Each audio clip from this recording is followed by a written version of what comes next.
Hey, grammarians. Hey, Paige. Hi, David. So, we're going to talk today about the Oxford comma, which is just another name for the serial comma, which is normally when you have a list of things, you punctuate them with a comma after each item.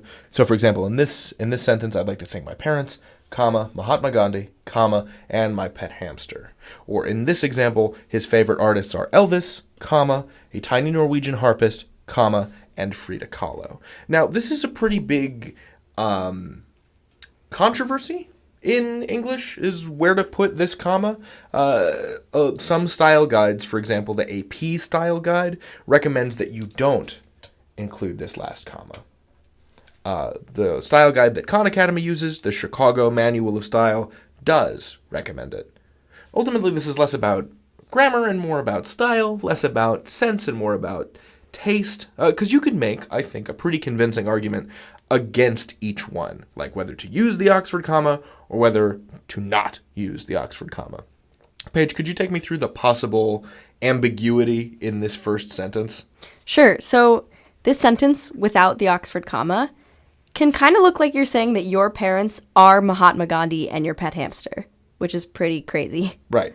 And the second one is a sort of sentence that could be used to make the argument against the Oxford comma. So his favorite artists are Elvis, a tiny Norwegian harpist, and Frida Kahlo. And it could be argued that you're saying that Elvis, the rock and roll progenitor hip swivel guy, it was a tiny Norwegian harpist, which is not true.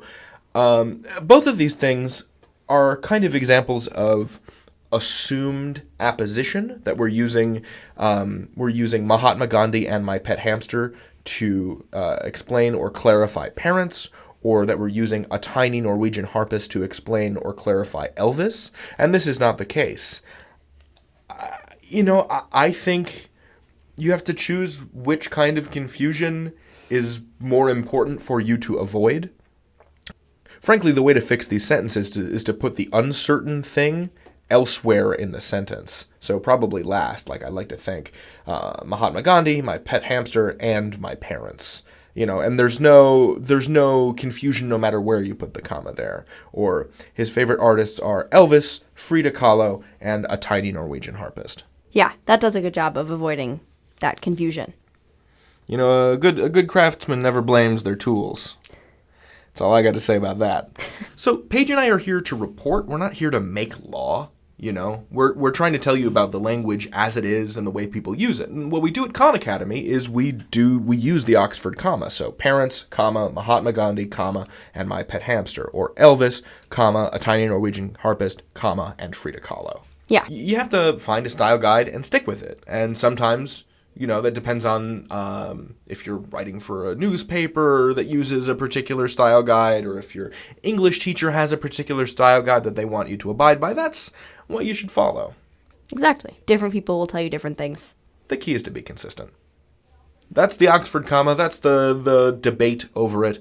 And it's really all about a false sense of these being appositives. So keep a wary eye out. That's the Oxford comma. You can learn anything. David out. Page out.